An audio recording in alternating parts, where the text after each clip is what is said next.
Sa video na to, ituturo ko sa inyo kung paano nyo pwedeng ma-monitor accurately yung FPS ninyo habang naglalaro kayo sa phone ninyo, and at the same time, yung makikita nyo din yung mismong graph after the game. So sobrang simple lang naman ang gagawin nyo. Una, punta kayo ng Google Play Store. Then may dalawang apps lang na ida-download. So una is yung Shizuku. So ayan, download natin. Then pangalawa is FPS Monitor. So meron ditong bagong app. Ayan, makikita nyo, meron pa lang siyang 5,000 downloads. Ayan, 5K downloads. So, ito yung install natin. So, habang nag-i-install sila, ang gagawin natin is ito turn on natin yung developer options ng phone nyo. So, punta kayo ng settings, then punta kayo ng my phone. Depende actually kung anong phone yung gamit nyo. Pero usually, ang kailangan yung hanapin dito is yung build number. Pag naka Poco or Xiaomi or Redmi kayo, ang itatap nyo yung MIUI version. Pero usually, build number. So, tap natin siya 7 times until mag-appear dyan yung "You are now a developer." So ngayon, back natin. Punta kayo ngayon ng system. Kung hindi nyo makita, i-search nyo na lang. Usually naman may search bar yung mga settings natin. Punta kayo ng system. Then may makikita na tayo dyan na developer options. Then ngayon, babalik tayo ng Shizuku. Click natin yan.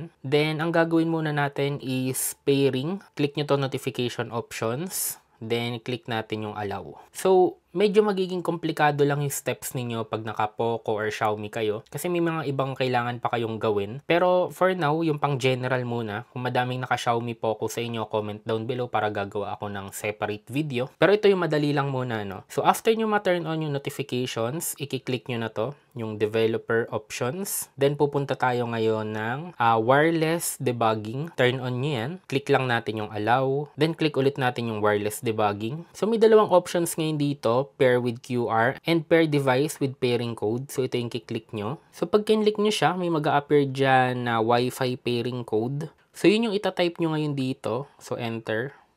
Then makikita nyo, pairing successful.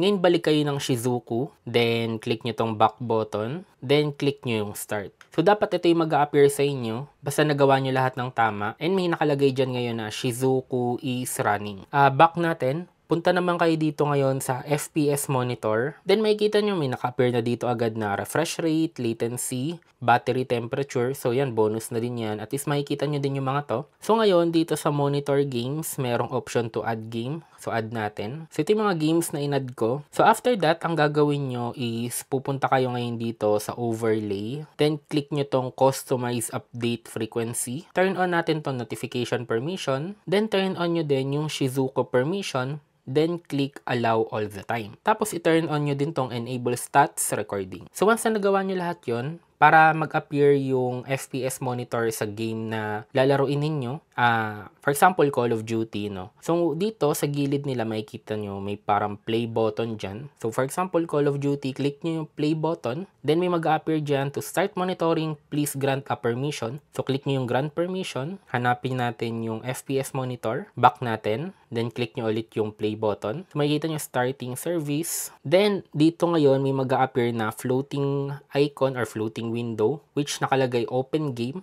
So pag nag-appear yan, doon na natin pupuntahan yung Call of Duty. So ayun na siya ngayon. Ngayon ito yung gagawin nyo naman pag magpapalit kayo ng game. So pag in-exit kasi natin yan, for example, exit ko yung Call of Duty, then i-open ko yung, for example, Mobile Legends. So makikita nyo, yung open game, hindi siya napapalitan.